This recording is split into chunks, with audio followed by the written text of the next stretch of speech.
새정치연합이 이제 그 문희상 비대위 체제로 다시 그걸 했습니다. 근데 이제 이 야당의 아까 말씀하셨던 730 재보선 패배 이후에 반복되는 어떤 그런 리더십의 잡초, 그다음에 또 내부의 어떤 이런 갈등, 이런 문제들이 이제 지금 한편으로는 지금 정부를 더 어수선하게 만드는 요인이 되는 것 같습니다만, 문희상 비대위 체제의 앞날, 또 과제, 전망 이런 걸 갖고 좀 이야기를 했습니다. 객관적으로 야권이 아니고요. 야권에서 한 발 물러선 쪽의 입장에서 지금 문희상 체제를 보면요, 굉장히 우려스러운 방향으로 가고 있다고 보입니다. 특히 문희상 이 비대위원장이 범친노로 분류되고, 또 한편으로는 친노가 선호했고 별다른 대안이 없어서 됐지만, 되고 난 이후에 본인의 역할이나 이런 것들 부분에서 말과 행동을 좀 신중하게 하고, 좀 더 많은 당내 세력을 비대위원이 꼭 7명, 8명이 필요 있으니까 12명이 돼도 되고요. 다양하게 넣고, 그 다음에 외부 인사도 좀 넣고 이러면서 여러 가지 내용을 좀 희소시킬 필요가 있었는데, 당의 경선 시스템, 또 공천 시스템에 대한 이야기를 끄집어내면서 아까 김영재 대표께서 말씀을 하셨지만, 굉장히 처음부터 소란을 갖다가 자초한 부분이 있다고 봅니다. 실제로 지금 모바일 투표나 오픈 프라이머리 이런 부분들을 특히 친노가 지금 주장하는 오프라인 김한길, 안철수, 박원순, 이 세 사람이 손을 잡게 되고, 이번에 박영선 비대위원장이 탈당을 할 때도 아무 것도 없이 그냥 맨바닥에 헤딩하는 식으로 내가 탈당을 해야 되겠다는 하지 않았다고 해요. 그와 동시에 여러 가지 그런 것들이 있었다고 봅니다. 그래서 그런 사람들이 나가가지고 만약에 밖에서 당을 만들어서 친노만 이렇게 고립을 시키고요. 그러고는 이 유력한 대선 후보 지지율이 결국은 야당이 분당을 된다면 내년 총선까지 어느 쪽의 당이 A당의 지지율이 더 높게 나오느냐, B당의 지지율이 더 높게 나오느냐, 어느 유력한 대선 후보를 보유했느냐에 따라서 결국 호남의 선택이나 야권 지지자의 선택이 한쪽으로 기울 가능성이 굉장히 많다고 봐요. 그러면 내년에 내후년에 총선 직전에, 공천을 하기 직전에 다시 야권이 통합될 가능성도 있다고 봅니다. 그런 새 판도에 의해서요. 그렇기 때문에 충분히 예를 들어서 지금 이 공천 룰이나 경선 룰이 그래서 보편적 상식에서 벗어나게 된다면 판이 깨질 우려가 충분히 있고요. 그 판 같은 경우에는 지금 박원순 시장 쪽이 굉장히 유력한 어떤 판에 추측이 될 가능성이 많다고 봐요. 거기에 안철수 의원과 김한길 의원이 가세한다면 중도홍군파들이 탈당해서 거기 가서 이쪽 당과 이 지지율 경쟁에서 우위를 점할 가능성이 많다고 봅니다. 그렇기 때문에 이 부분에서 문희상 비대위원장은 세월호 협상도 중요한 함정이지만 그것보다 더 큰 함정이 내년 지도부를 다시 꾸리는 데 있어서, 공천을 할 수 있는 지도부를 꾸리는 데 있어서 굉장히 위험할 수 있다. 차라리 내년에 지도부는 공천과 관계없이 임기 1년을 한다든지, 그리고 공천을 그 다음 주 가서 한다든지 이래야 되는데, 내년 무조건 공천을 하려고 들 거 아닙니까? 그리고 당권을 장악하려고 들 거예요. 그럼 내년에 당권을 내줬다라 그러면, 거기에서 친노와 덕을 지은 의원들은 내 공천이 안 되는 입장에서 판을 흔들려고 당연히 시도를 하겠죠. 그렇기 때문에, 이 경선 룰 문제를 갖다가 잘못 다루는 데서 야권의 판이 깨질 가능성이 굉장히 높은 상황으로 가고 있다. 저는 그렇게 보고 있습니다. 일단 비대위가 좀 시작된 지 얼마 되지도 않았지만 상당히 불안한 그런 이제 모습을 보이고 있는 것 같아요. 문희상 위원장이 시작부터 개파주의 중단 이거를 우선적인 과제로 얘기를 꺼냈지만 오히려 지금 비대위를 둘러싸고 개파 간의 갈등이 다시 이제 폭파될 조짐을 보이고 있는 그런 이제 상황인데, 일단은 굉장히 좀 민감한 문제들을 너무 내부에서 정책으로 논의하기도 전에 민감한 문제들이 그냥 퍼져 나온 것 같아요. 지금 아까 얘기한 것처럼 문희상 위원장이 모바일 투표 도입 발언도 그랬고, 그리고 오늘 이제 또 문재인 의원이 노무현재단 거기 학술행사 기조연설에서 온오프라인 결합정당으로 이제 가야 된다는 거, 모바일 투표 얘기 직접 하진 않았지만 이 온라인 정당과의 어떤 그 결합의 문제를 얘기를 꺼내가지고, 그렇지 않아도 지금 이제 당내 이제 중도 온건파 이쪽에서는 비대위가 이제 범친노 비대위다, 이 중도를 대표하는 인물은 아무도 없다 해서 강하게 지금 불만 토로하고 있는 와중에 어떻게 보면은 지금 좀 울고 싶은데 뺨을 때려준 이런 격이 이제 된단 말이에요. 그래가지고 그래가지고 지금 오히려 지금 개파 간의 갈등이 다시 이제 격화될 조짐을 지금 보이고 있는 이제 상황인데, 특히 그 경선 룰 문제는 아까도 하셔도 얘기했지만은 경선 룰 문제는 정말 그 개파들의 어떤 그 사활이 달린 문제이기 때문에 정말 어떤 분당으로까지 치달을 수도 있는 그런 이제 민감한 이제 사안인데, 문제는 새정치연합이 지금 만약에 쪼개진다면은 누가 나가든 공멸이 될 수밖에 없는 이런 걸 불어보듯이 뻔한단 말이에요. 그러니까 밖으로 뭐 예를 들어서 뭐 중도파가 뭐 나간다 하더라도 부심이 없는 지금 안철수도 뭐 동력을 잃은 그런 상태에서 과연 살아남을 수 있을 것이냐, 남은 쪽은 살아남을 수 있을 거냐, 결국 이제 공멸의 길을 이제 의미하는 건데, 결국은 새정치연합이 지금 살 길은 이 비대위를 운영하는 데 있어서 문희상 위원장이 이런 어떤 개파 갈등이 다시 재현될 수 있는 소지를 좀 차단을 하고 상당히 좀 이게 포용력을 가진 초계파적인 비대위를 일단 운영을 하는 것이 좀 우선적인 과제가 아닌가 그렇게 생각이 듭니다. 저는 그렇게 생각 안 하는데, 뭐냐면 결론적으로 말하자면 현재 민주당 새정치민주연합에서 가지고 그 진보의 그 중심 가치를 두고 유연성을 발휘해 나가잖아요. 쪽이 뭐 그 좀 다수를 점하는 것처럼 보이지만 실제로 저는 거의 반반이라고 봅니다. 그 가치의 중심을 중대에 놓자 하는 것도 반이나 있다는 얘기죠. 그러니까 유연성의 문제가 아니라 중심 가치를 어디에 두느냐부터 다른 부분들이, 예를 들면은 이게 이 포괄주의 정당이라 이 여당일 때는 그런 것들은 이 큰 문제가 되지 않은 게 우리 역사에서 이렇게 봐왔지만, 야당일 때 그건 상당한 그 당내 문제가 될 수 있다. 예. 그래서 오히려 이 야당의 이 국민들에 대한 신뢰 회복과 발전에 저는 뭐 자연스럽게 그 부분들이 이렇게 나눠지는 것도 한 방법 아니냐 이렇게 봅니다. 왜냐하면은 과연 그럼 대선은 친노가 이끌어서 패배를 했고, 그래서 그 이후에 어떤 당권은 비노인 김한길 체제가 들어와서 그럼 그 이후에 지방선거 이길 수 있는 지방은 무선거하고 재보선에서 패배했느냐, 그건 안 했죠. 이 모두의 어떤 문제였던 반면에 이번에 비례 구성에서는 그 뭐 말하자면 범친노 비례이다 할 부분들이 그 사람들한테 그래 할 정도로, 예를 들면 비노라든지 이런 부분들을 갖다가 비례에 합류시키지를 안 했어요. 그거를. 그러면 그 이유는 뭐냐? 왜 그 사람들로 하여금 예를 들면은 뭐 민진모라든지 민주당 집권을 위한 모임 이런 분들이라든지 뭐 이런 사람들을 갖다가 한두 분 정도 참여시켜가지고 모든 사람들의 목소리를 갖다가 함께 듣고 해결을 해야 되는데, 저는 그 자체로 상당한 미스인데, 이게 어떤 의도가 있다면은 예를 들면 차제에 어떤 당을 제대로 이끌어 나가기 위해서 뭐 중심을 해나가기 위해서는 예를 들면은 좀 오히려 더 이렇게 그런 부분까지 함께 했을 때는 또 자중질환을 일으킬 수 있다고 판단했다면은 차제에 이 130석의 당에서 예를 들면 뭐 누가 공멸을 하고 어쩌고저쩌고 하는 거는 저는 국민이 판단하고 선택하리라 봐요.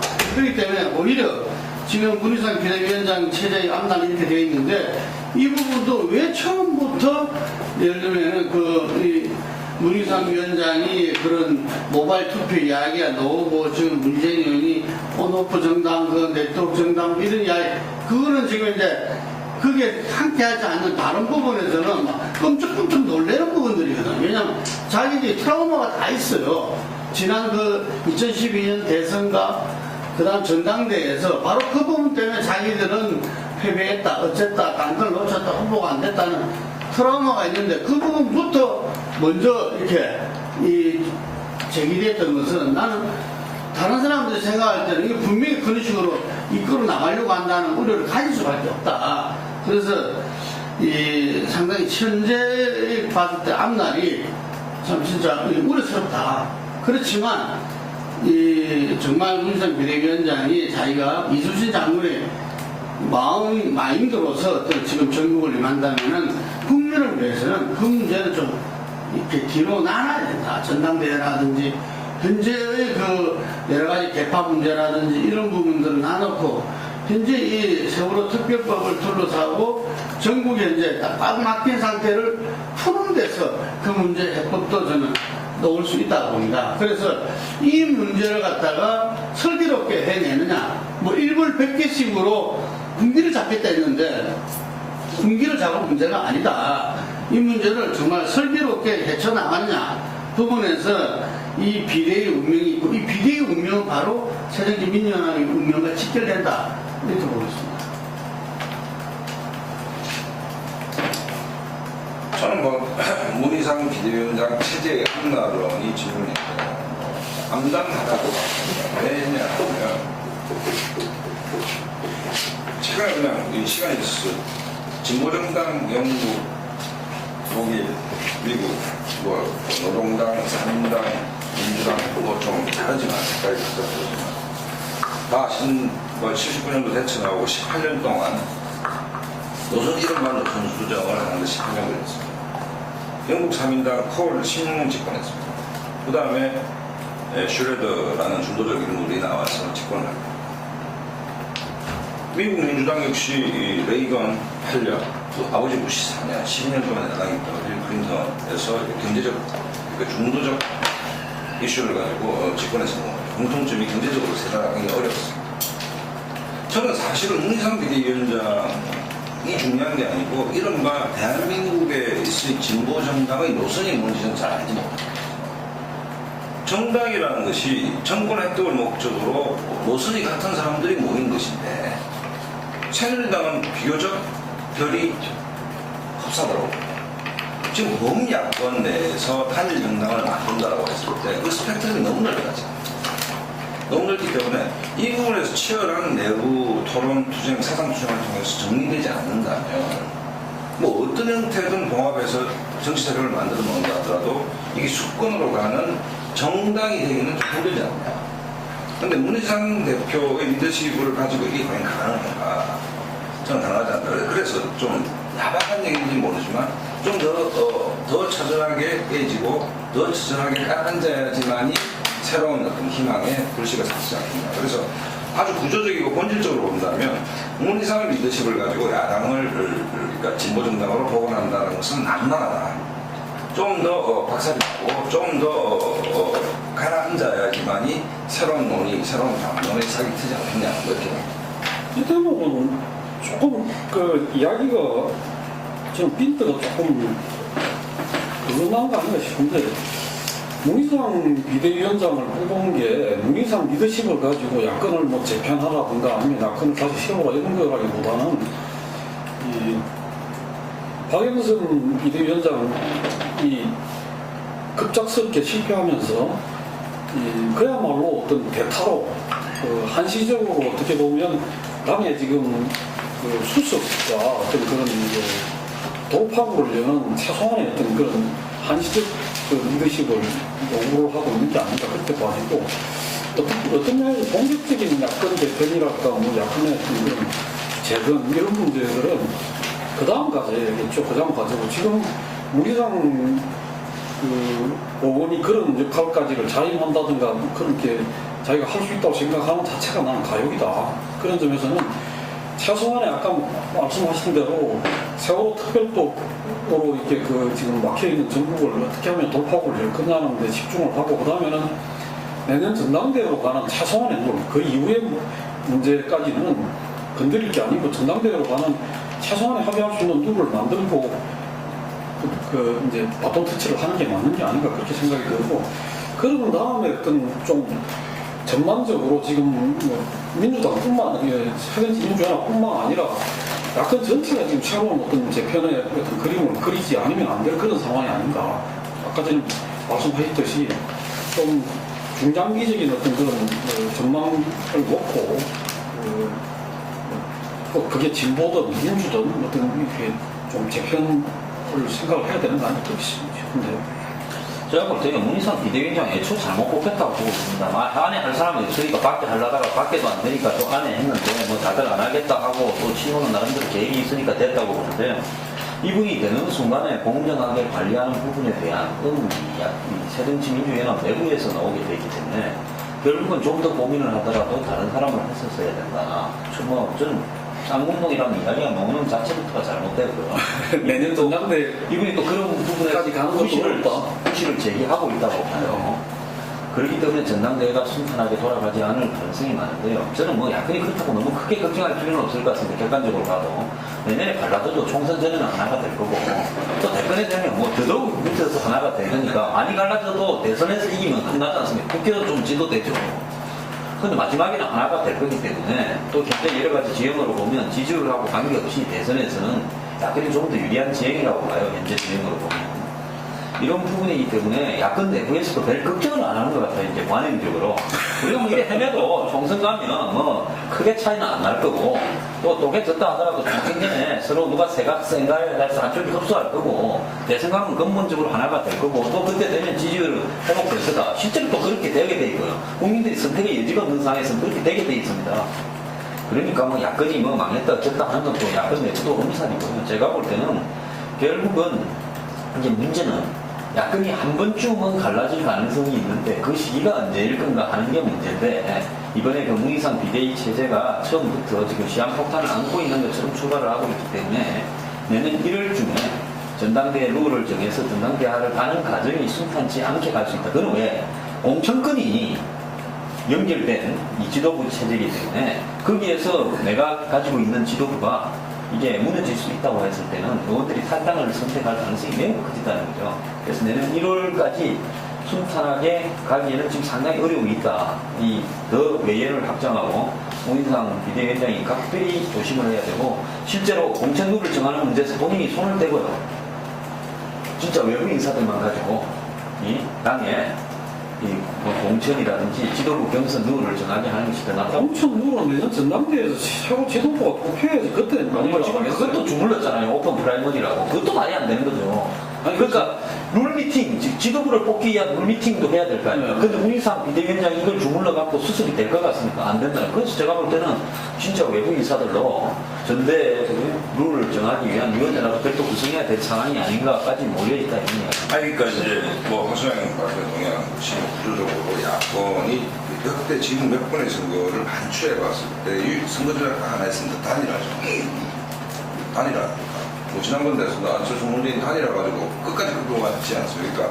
또 진멸멸 헤어졌다가 단일화 한다라고 모든 선거마다 또 이렇게 해서 단일화 이슈를 가지고 또 하나가 되고, 뭐 공학적 단일화죠. 근데 이제 좀 한심하다는 것이 뭐냐면, 문희상 원포인트를 내립니다. 야구로 말하면 선발 무너졌고 마무리 다 무너진 상태에서 임시방편으로 왔는데, 문희상 비대위원이 집중해야 될 문제는 뭐냐면 딱 그겁니다. 가운데 컨센서스를 모아서 세월호 특별법 처리하는 문제 하나고, 또 하나는 뭐냐면 외부 인사학은 어쨌든 전대 어떻게 치를 것인가. 근데 이 전대 어떻게 치를 것인가의 문제가 이제 산수가 아니고 이제 수학이 된다는 거죠, 이게. 그러니까 문희상 정치력이 이걸 풀 수 있느냐. 이게 정치력의 문제가 아니고, 아까 뭐 이순신 말씀하셨는데 신에게 12척의 배가 있는 게 아니고 지금 야당에 12개의 계보가 있는 거잖아요. 이 계보의 컨센서스를 모아가지고 룰을 만든다. 이게 과연 가능한 것인가. 그랬을 때 황수영 말씀 동의하는데 한 번 더 작아질 가능성이 있다, 이게. 쌍문동이 가능하겠습니까, 지금? 정치적 생명이 왔다 갔다 하는 130명이. 네, 같은 말씀이니까 다른 말씀 있으면 듣고 그 다음 넘어가겠습니다. 사정 취약을 하려고 변화를 도모하는 거는 결국 이제 다음 전당대회에서 직선에 의한 이제 새 대표가 이제 선출이 됐을 때 그때 이제 뭐 비로소 가능하다 그렇게 이제 봐요. 그 이전까지 그러니까 지금 문희상 위원장 체제에서는 결국은 이제 당이 어떻게 하면 쪼개지지 않고 그냥 유지가 될 수 있는데요. 사실은 이제 그것만 해도 지금 다행히 그 정도의 어떤 밑을 올리는 상황이라고 할 수가 있을 것 같은데, 그래서 사실은 문희상 위원장 지금 이제 비대위에서는 그저 개파 갈등이 재현되지 않고 전당대회를 원만하게 치를 수 있도록 하는 거, 거기까지 가져가는 게 좀 1차적인 과제 아닌가 이제 생각이 들어요. 그러니까 만약에 그 전이라도 뭐 즉각적으로 새정치연합이 황불탈퇴하려고 했다면 진짜 외부 어떤 비대위에 의한 외부 인사 비대위에 의한 어떤 그야말로 대수술을 하는 그런 것밖에 없었는데, 그게 이제 불가능한 상황에서는 그렇게 현실적으로 할 수밖에 없을 것 같고, 그렇게 보면은 이 개파 간의 충돌을 가져올 수 있는 문제들은 일단은 전당대회 이후로 넘길 수밖에 없는 거 아닌가. 당장 뭐 전당대회 룰이라든가 이런 거를 건드렸을 때 뭐 개파 충돌이 빚어진다고 했을 때 결국은 그런 거는 오히려 새 지도부가 전당대회에서 선출된 이후에 어떤 과제로 그렇게 넘겨야 되는 거 아닌가 생각을 합니다. 네. 그 새정치 민주연합 문제는 인공하고요. 지금 이제 국회에 여러 가지 산적해 있는 그 민생 관련 법안들이 있고, 그 중에서 최근에 또 논란이 됐던 거는 이제 담배세, 담배값 인상이죠. 담배값 인상 문제하고, 그 다음에 이 지방재정 이제 타결을 위해서 주민세, 자동차세 이제 인상한다는 문제, 이런 것들이 지금 여당에서는 이게 무슨 정세, 서민 정세가 아니다, 뭐 이런 이야기고, 야당은 왜 부자들한테 세금을 안 내고 서민들한테 세금을 자꾸 그거 하느냐 해갖고 지금 논란이 되고 있는데, 이 부분 좀 이야기를 좀 하고 넘어가죠. 그게 어떻게 야권제 편에 윤희상 이야기가 있는데, 저편 부분은 하나만 좀 첨가를 하자면은, 지금 현재 야당의 어떤 문제가 이념의 노선의 문제가 아니라 개파와 실천의 문제다, 이렇게 문제 제기를 하면서 정의당 노회찬 전 대표가 8력 정당을 갖다가 제안했어요. 한 무슨 정당? 8력. 그러니까 우리 국회는 어쨌든 간에 교섭단체 내에 활동을 할 수 있으니까 20명 교섭단체 그걸 갖다가 좀 넘는 선에서, 예를 들면은 이 야당에서 정말 국민을 위해서 올곧게 실천할 수 있는 사람들이 모여서 그래도 국민들한테 뭔가 좀 희망을 줄 수 있는, 이게 어떤 이번에 정책연대에서 하고 지속적으로 당이 가는 게 아니더라도 이번에 19대 국회에서 한번 보여주고 다시 뿔뿔이 되더라도 예를 들면은 좀 그런 모습도 필요하지 않나 하는 것을 한번 제안을 했는데, 이게 꼬리에 꼬리를 물면서 예를 들면은 뭐 이런저런 사람이 함께 하기로 했다, 뭐 김부겸 의원 6인하고도 뭐 연결되기도 하고 이랬는데, 어쨌든 제가 확인해 봤을 때 그렇게 연결되는 모습으로 안 돼 있대요. 돼 있는 건 아니고, 하나의 이 아이디어 차원에서 뭐 진보정당이야 어쩌지 꿈틀거려야 되니까 지금 앞이 지금 딱 막혀버린 상황이기 때문에 움직여야만 되는 거기 때문에 그 속에서 이런 걸 제안하는 것 같은데, 제가 안타까움은 이렇습니다. 그래서 여당에도 어쨌든 국정 경륜을 가진 분들이 국정 운영에서 정부에서 또 국회에서 열심히 일하는 분도 많지만, 야당도 보면은 나름대로 이렇게 개혁 의지와 그런 삶을 사는 분들도 많거든요. 그런데 이렇게 여는 여대로, 야당은 야당대로 어떤 모두가 개파주의 어떤 덫에 걸려서 국민을 위해서는 뭐 전혀 하지 않는 것처럼 이렇게 되고 있는 부분들에서 상당히 안타깝다. 지금 현재도 국회의원들은 정말 자기 지역과 또 비례는 비례대로 어떤 자기 맡은 바 어떤 정책적인 역할을 위해서 24시간이 아깝도록 뛰고 있다, 이런 이야기를 갖다가 드리고 싶고요. 그런 차원에서 좀 국민들이 온전히 저 사람들이 열심히 하고 있는구나, 그래도 뭔가 희망이 있구나 할 수 있는 이런 부분도 좀 파일럿 정당 제안 그런 차원에서 나왔다고 보는데, 그런 부분도 상당히 필요하다 봐요. 우리가 여당 내에서도 소장파 기업그룹이 이전에 한나라당 시절에 뭔가 저기서 그래도 빛이 있다, 희망이 있다를 볼 수 있었듯이, 마찬가지로 야당 내에서도 그런 부분들이 당내에 존재하기 어렵다면 한번 그런 실험을 해볼 수도 있다, 이런 생각이 들고, 근데 그게 또 야권 재편의 어떤 단초가 될 수도 있다, 뭐 이런 이야기도 있습니다.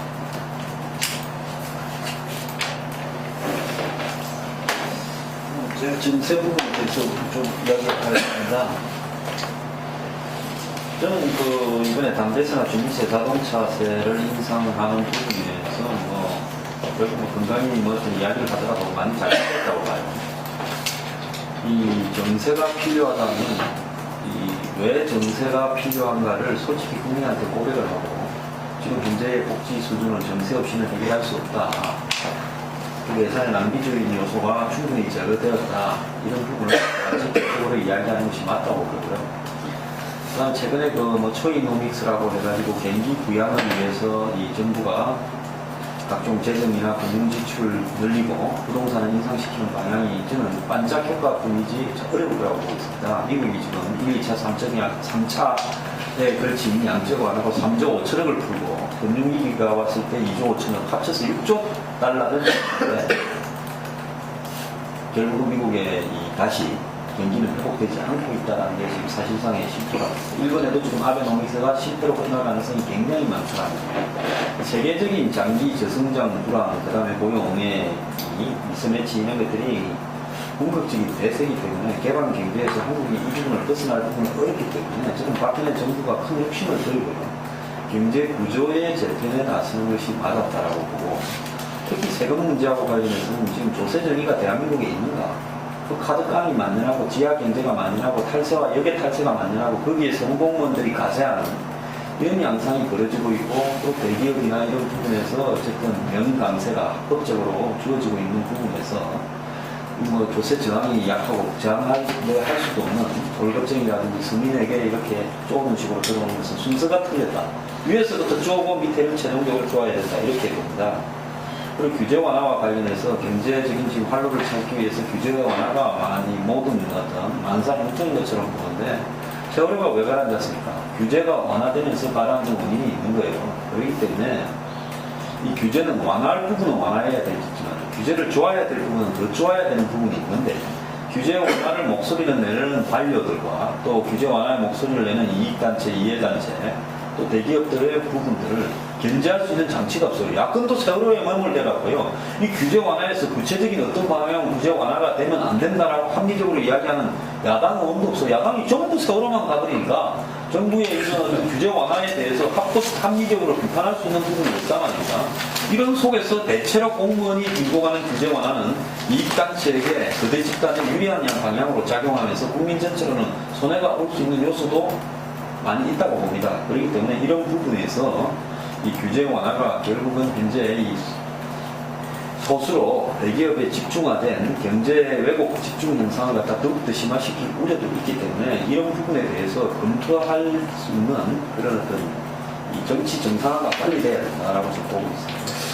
이 문제는 토시 하나 안 받고 우리 강강수 수장님 말씀에 100% 공감합니다. 일단 담배에서 자동차세 문제는 지난 대선을 정세 없이 복지하겠다라는 거였는데 여기에 대한 정확한 어떤 자기 반성은, 그 다음에 현황에 대한 국민들에 대한 솔직한 고백, 그로부터 소위 복지 논쟁이 2라운드로 갔어야 된다. 근데 이게 꼼수처럼 보이고 있다는 것이고, 야당도 그냥 부자 감세를 서민정세로 메우느냐는 그나마 온당한 지적이다. 이렇게 봐지고, 오히려 활력을 좀 집중해야 되지 않느냐. 이렇게 보는 것이고, 초이노믹스가 굉장히 살릴 것인지 못 살릴 것인지는 저는 여기서 문외한이기 때문에 제가 이렇게 뭐라고 평가할 수 있는 직결을 안 갖고 있다고 말할 수 없는데, 다만 조금 긍정적으로 본다면 현우선 내각에 비해서 시장에서 좀 명확한 사인을 주고 있다.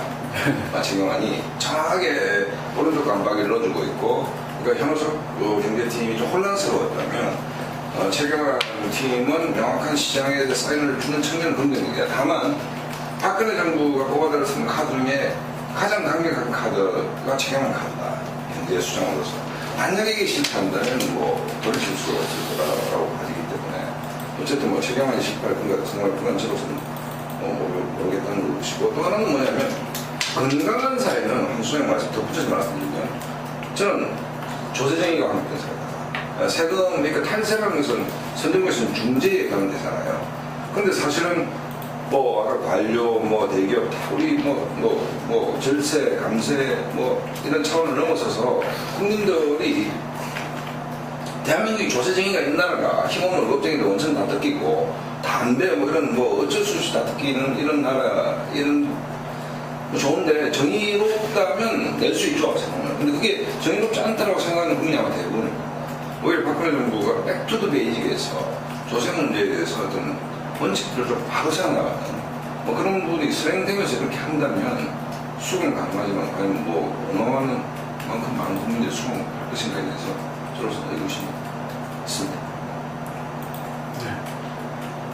근데 좀 더 예를 들면은 그 초이노믹스나 이 부분들에 대해서 좀 긍정적이고 역동적인 부분을 좀 이야기를 하셔야 되는데 너무 네거티브하게 이렇게 딱 꺼버리니까 제가 조금 옹호를 하자 그러면은 창조 경제를 이렇게 들고 이 박근혜 정부가 출범을 했는데 사실 정권이 바뀌면은 그 여러 가지 불안 요소가 그 전에 있었잖아요. 정권 이렇게 이 바뀌는 그 시기에는 그럼 이제 그 출범하고 나서는 실제 그 불안감을 씻어주면서 뭔가 새롭게 좀 출발하는 이런 부분에서 이렇게 굉장히 그 역동성 속에서 활성화 이런 활동성이 있어줘야 되는데 그게 이 박근혜 정부는 출범 1년 동안에 완전히 창조경제라는 유명화에서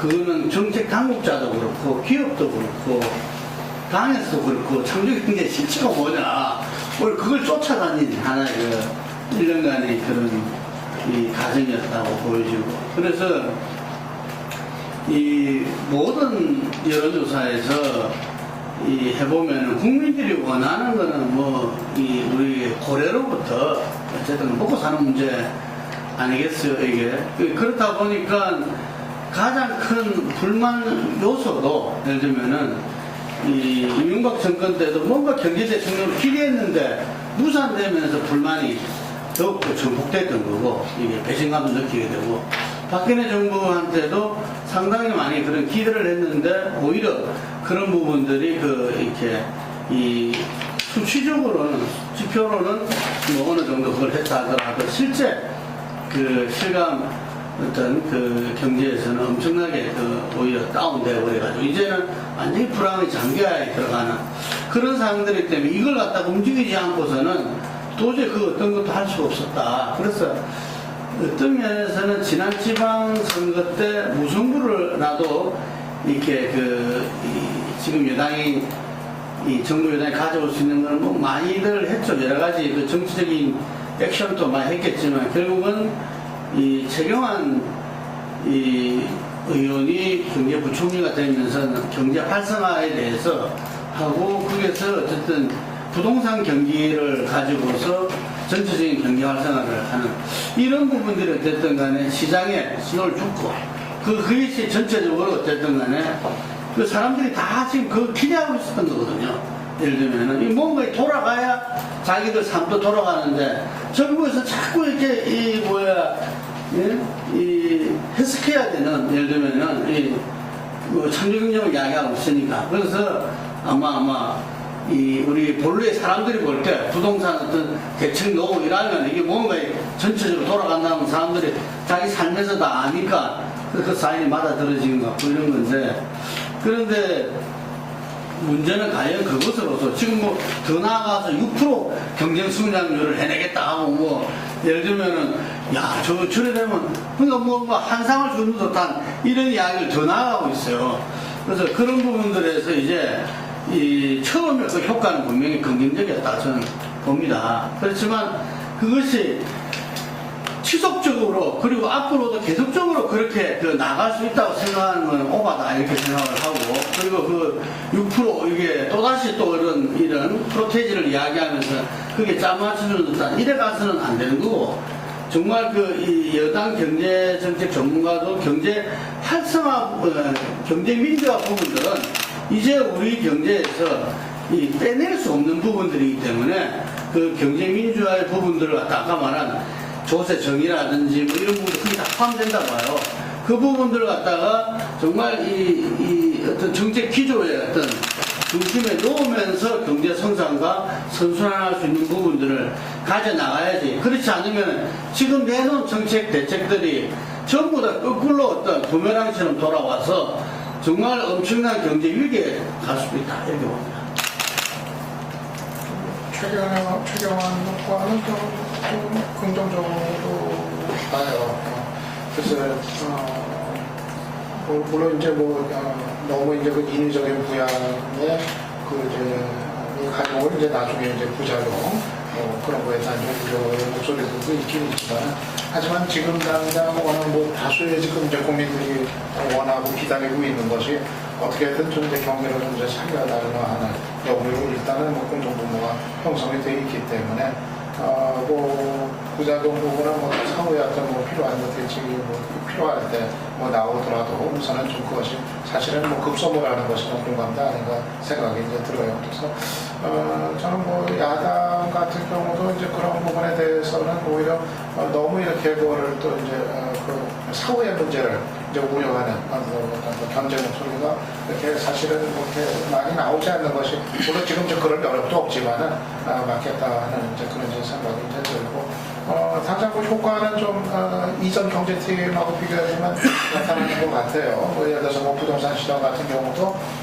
그래도 좀 이제 좀 살아나는 거 아니냐, 좀 거래가 좀 늘어나고, 아직은 보니까 서울 강남이나 재건축 일부 지역입니다만은 가격이 이제 나오고, 그래서 아무튼 경제는 이제 심리라는 거, 이거를 이제 최경환 부총리가 상당히 좀 적절하게 좀 써먹고 있는 것 같아요. 여러 가지 측면에 있어가지고 아주 이제 올인을 하고 있다는 것 같은 이 점을 좀 이제 부각을 시키는 이런 좀 효과를 통해서 보고 있는 거 아닌가 생각이 드는데, 이게 결국 이제 먹힐 때, 어느 정도 먹힐 때 이게 이제 결과가 나와야지, 사실은 이제 또 시간이 이제 한참 더 지나고 나면은 그때는 어떤 이러한 요법 자체가 또 약발이 이제 먹혀들지 않을 수 있는 이런 또 상황이 또 있을 수가 있으니까, 아마 이거는 이제 올해 안에 결국 이제 올해 안에 좀 그 성과는 좀 판명이 되지 않을까, 그렇게 이제 봅니다. 저는 이거 간단하게 듣고시면요. 사실 이제 정권이 가장 위협을 느끼기 쉬운 측면이 부동산을 부양시켜가지고 부동산 경기가 살아나면 모든 경기가 다 살아난다. 복덕방이 인테리어부터 시작 건축 경기 일자리가 생긴다. 그래서 이거를 쓰는데요. 노무현 정권이 사실 이것 좋아하다가 노무현 정권의 성격에 걸맞지 않게 실패한 정권으로 나갔습니다. 근데 한국의 PIR, 연소득 대비 주택가격이 13인데요. 소득을 14년 동안 월소득을 한 푼도 안 쓰고 모아야 서울에 집 산답니다. 그럼 절반 쓴다면 26년 걸려요. 뉴욕이 7.9, 런던이 6.9, 시드니가 8.5입니다. 이런 선진국보다 한국의 집값이 훨씬 국민 소득 대비 비싸다는 거예요. 그리고 지금 가계부채가 1040조인데요. 이런 상황에서 솔직히 새로 시장에 진입하는, 결혼을 하거나 연애를 해서 시장에 진입해야 될 젊은 계층은 집 살 능력이 있는 사람이 거의 없습니다. 부모가 사주는 것 말고요.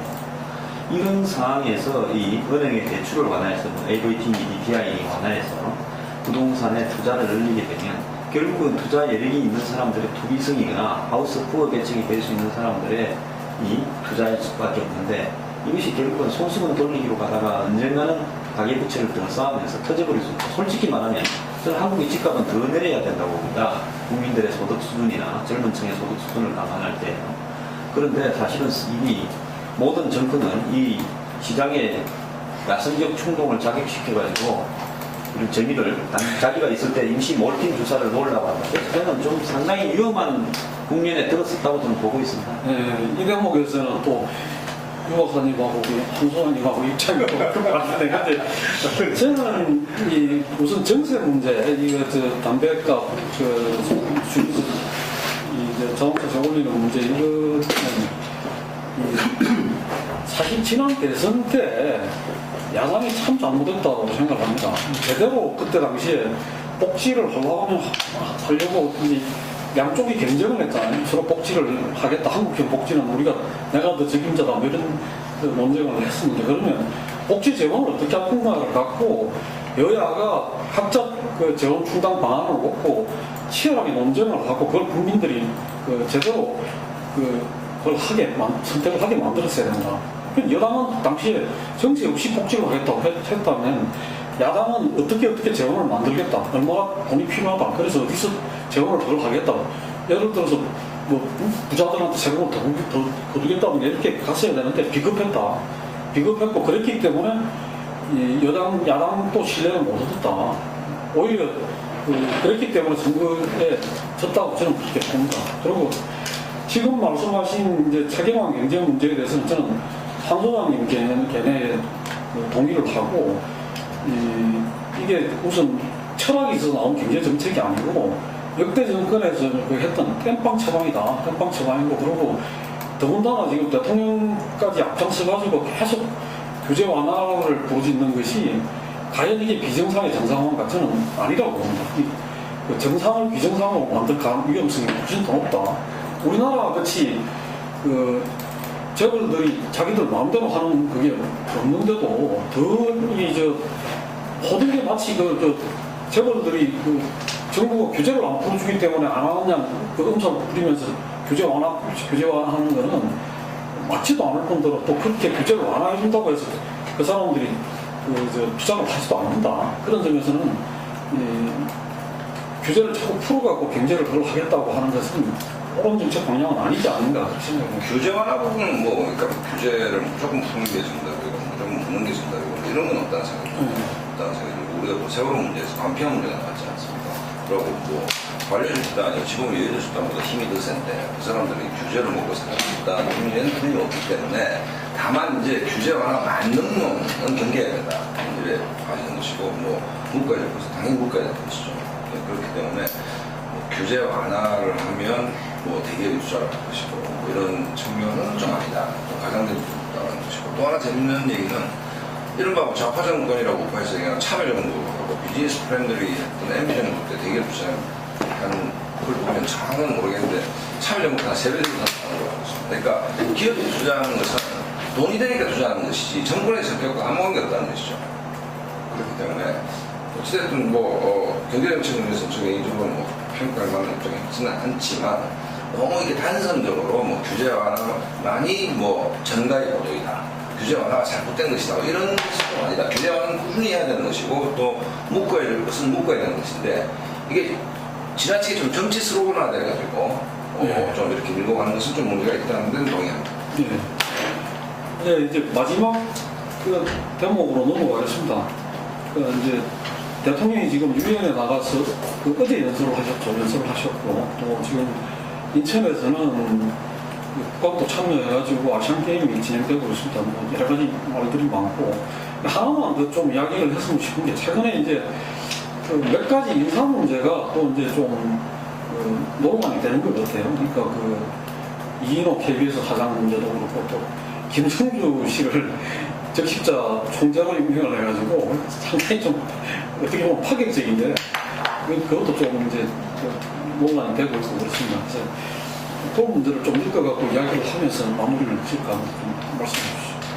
저는 김성주 씨 적십자 총재 되는 부분은 물론 이제 낙하산 인사라는 측면의 문제도 있지만은 동시에 역시 남북 관계에 대한 어떤 전면적 고려가 없는 선택 이걸 이제 같이 느꼈어요. 그래서 낙하산 인사 문제는 워낙 많이 얘기했으니까 생각을 하고 이번에 결국 이제 대한적십자 총재라는 그 역할이 결국 이제 북한에 대한 인도적 지원, 통해서 이산가족 상봉이라든가 어떻게 보면은 당국 간의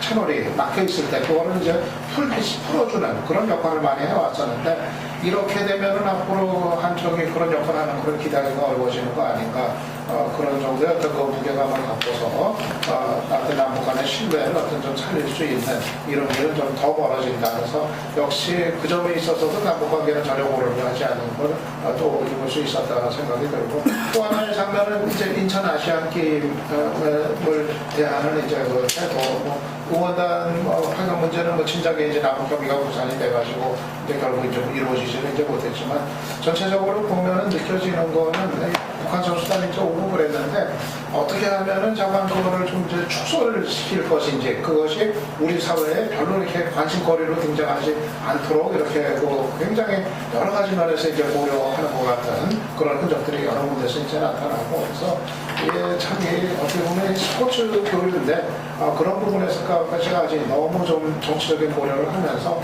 너무 인색했던 거 아닌가 하는 그런 생각이 들어서 역시 남북 관계에 있어가지고는 이대로 간다면은 박근혜 정부 임기 중에는 어떤 회복의 어떤 그런 기대를 좀 갖기가 사실상 어려워지는 거 아닌가 그런 좀 생각입니다. 저는 대통령 유엔 연설은 북한 인권, 그 다음에 일본의 전시 여성성 위안부 문제 언급했고 나머지 북한 북한 인권도 뭐 은근하게 언급했어요. 그러면 빈곤 대치, 기후변화 문제 했는데 상식적인 수준에서 이야기를 했고 북한과의 어떤 극적인 어떤 이 진전이 협상 진전이 없는 상황에서 이렇게 상식적으로 언급했다고 보고요. 단 하나 뭐 탈북민이 목적지를 갖다가 자의에 따라서 선택하게 지원해주자 뭐 그런 이야기를 했다고 보고 있습니다. 이렇게 대통령이 이런 말도 안 했는데. 그리고 이제 인천 아시안 게임이 저는 어떤 형태로든 남북 관계를 갖다가 진전시키는데 도움이 될 거라고 저는 보고 있습니다. 뭐 거기에 응원단이 오고 안 오고의 어떤 지역적인 문제고요. 궁극적으로 지금 북한은 중앙산 관광, 재개와 오이사 조치, 해제 부분을 갖다가 이야기를 하고 있는데 이 부분에서 이제 한국이 유엔이나 저는 제가 봤을 때 박 대통령이 강기문 사무총장을 만나서 이런 이야기로 보고 갔다고 대북 문제에 대한 걸 보고 있습니다. 말을 할 수 있는 걸 할 수 없는 것이 있겠죠. 그래서 이런 문제에서 유엔과 미국하고의 관계 속에서 한국이 북한과의 문제에 있어서 금강산 관광 제재와 오이사 조치를 어느 정도로 해야 될 거고 그 부분에서 북한이 해줘야 될 상식적인 어떤 답변이 어느 정도인가 이런 부분이 이제 이 시간 이후에 아시안 게임이 끝나면 물밑으로 전화가 될 거고 저는 경직된 통일부 공무원들보다도 김성근이라는 사람은 물밑 때문에 미국에서 자랐고 전 세계를 돌아다녀서 저를 만나봤는데 굉장히 사고가 열려 있습니다. 굉장히 고정관념에서 한편의 사고가 열려 있어요. 통통 튈 정도로 열려 있는 사람이기 때문에 오히려 이런 사람이 한국 제14사 대표로서 북한에 가서 김정은 만나서 서로 대화를 하는 부분이요. 이런 어떤 진정 부분에 도움이 될 수 있고요. 또 이분이 그래도 뭐 대통령한테 말을 할 것도 할 수 있는 그런 뭐 자신감을 가진 사람이기 때문에 밀사로나 북한과의 대화나 이런 부분에서 기존의 통일부 공무원이나 관료 출신들 가는 것보다 훨씬 낫다고 저는 보고 있습니다. 저 교수님 그 말씀 동의하는 게 김성규 회장이 적절하다는 것보다 남북관계에서 좀 담대한 상상력이 필요하다. 아까 우리 경제 문제 전 세계적으로 어렵고 아베노믹스 실패고 미국도 부양했는데 안 되고 우리가 대외적으로 못했는데 그런데 결국 북한 문제, 남북관계 문제는 우리의 경제력이 아주 미침한 거 아니냐. 그렇다고 본다면 좀 더 대담한 발상들이 경제적으로 요구된다라는 측면이고 그 연장에서 김성규 회장이 또 한번 기대할 만한 부분이 있다라는 표현이 보는 것이고 또 하나는 국정원장이 바뀌었잖아요. 바뀌었는데 국정원이 또 어쨌든 유의미한 대화가 가능한 채널 확보가 되는지 안 되는지 저로서는 알 수 없지만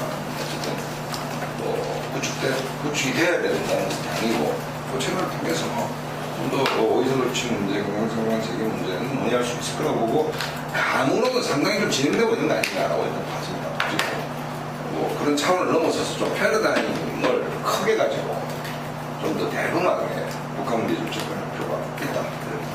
사실 외교 문제는 박근혜 대통령이 항상 국민들로부터 지지를 증폭시키는 하나의 아젠다였죠. 이번 역시 유엔 가서 했던 이번에 총회뿐만 아니라 안전보장 이사회에서 연설도 하고 여러 가지 2박 3일 동안에 링게를 맞아가면서 이렇게 강행군을 했다 그러는데 유엔 연설에서 보면 우리 연초에 통일 대박을 논을 갖다 이야기해가지고 마치 뭔가 이 프로그램이 진행되고 있는 거 아닌가라는 기대감을 갖는데 지금 우리 박상 평론가처럼 뭔가 진행되고 있겠지 하는 기대감도 또 지금도 여전히 가져보고 있습니다. 그런데 거기서 어쨌든 남북 통일이 갖는 어떤 의미, 세계사적 의미 이런 부분들에 대해서 상당히 많은 높은 평가를 이렇게 받은 것 같은데 저는 구체적인 남북 관계에서 오히려 이 아시안 게임을 통해서 이렇게 뭔가 이렇게 남북 관계가 더 좀 진전되는 계기가 되리라고 모두들 기대했었는데 전혀 그렇지 못한 부분에 대해서는 굉장히 아쉽고요. 금방 말한 대로 지금 이제 구체적인 문제에서가 지금 오이사와 이 금강산 관광 문제에서 지금 이제 한 걸음도 못 나가고 있는데 아마 지금 제가 보기에는 새누리당의 통일 관련, 남북 관련된 어떤 핵심 의원들도 이제 그 문제가 풀 때가 됐다라고 다들 이렇게 이야기하더라고요. 그래서 저는 아마 지금 현재 기대하고 있는 어떤 모종의 프로그램과 함께 그런 부분들이 어떤 전향적인 또 이렇게 박정희 대통령도 아주 국민들한테 그냥 뭐 상상을 초월하는 순간에 그냥 7.4 공동성명이라는 이름도 나왔지 않습니까? 그래서 그런 부분들이 아마 지금 준비되고 있다. 라는 어떤 기대는 여전히 갖고 있고, 현실적으로 보이사와 금강산 관광 부분들을 풀지 않고서는 저는 어떤 문제도 뭐 시작이 어렵다 이런 생각이 듭니다. 예. 제가 마지막으로 조금만 그래도 이거 재밌게 좀 해야지. 근데 이번에 박근혜 대통령하고 강기문 유엔 사무총장이 본관에 가서 만찬을 한 것이요. 앞으로 한국 전국 구도를 뒤흔들 수 있는 중요한 의미심장함이 있다고 보고 있습니다. 박원순 시장은 보통 만나잖아요. 네. 그러면 근데 이제 결선 올라갈 두 사람입니까? 뭐 대통령은 여야에서 초월할 수 있으니까. 여담으로 그 얘기 때문에 막 기자도 전화해서 물어보고 그러더라고요. 뭐 여론조사 했더니 그렇게 뭐 높게 나왔다고 그러는데 저는 한기문 총장 별로 어렵지 않을까 그렇게 봐요. 어렸으면 좋겠다는 얘기입니다. 여론조사에서 높게 나오고 비용을 느끼고 있습니다. 높게 나오지만은 과연 새누리당이 그런 후보 자리를 이렇게 어떤 정체성도 불분명한 어떻게 보면 좀 남인데 넘겨주겠는가 하는 생각도 들고, 그리고 본인이 뭐 정치적 리더십이 전혀 검증이 안 되고 또 정치적 내공도 전혀 검증이 안 됐기 때문에 아니 근데 이번에 그 잘못된 게 야권은 정치적 내용이 전혀 검증이 안 되는 문재인 안철수 후보까지 만들고 아니, 안철수 됐으면 안철수, 정체성이나 검증이 안 되는 안철수 씨를 대선까지 밀고 갈 거 아니에요. 그렇기 때문에 그거는 모르는 거예요. 그런데 거기서 보면 현재 권력이 현직 대통령이 대통령 후보를 만들어내고 싶지 않겠어요? 다들 만들고 싶겠죠, 이 상황. 성공한 적이 별로 이건 없죠. 성공한 적이 별로 없다는 거예요. 근데 왜 성공을 못했냐? 그거는 여권 내 그 대선 주자들이 그걸 용납치를 안 했기 때문에 사실 성공하기 근데 이 논의가 근데 박근혜 대통령이 유엔 연설에서 오히려 국민들의 관심은 대통령과 아까 우리 홍선생 말씀하셨듯이 강기문 총장의 만남, 박원순 서울시장과 강기문 총장의 만남이 우리 국민들은 더 재밌었다. 뭐 예. 하여간 뭐 지금 세월호 문제가 빨리 매듭이 되고, 그러면서 이제 아까 말씀하신 대로 남북 관계에도 이렇게 좀 아시안 게임 이후에 좀 보이사 조치나 관광 이런 데 대한 전향적인 조치가 좀 이루어져가지고 새로운 어떤 그런 국면으로 좀 접어들기를 바라면서, 과연 대통령이 유엔 사무총장을 만나러 어떤 이야기를 했는지 우리가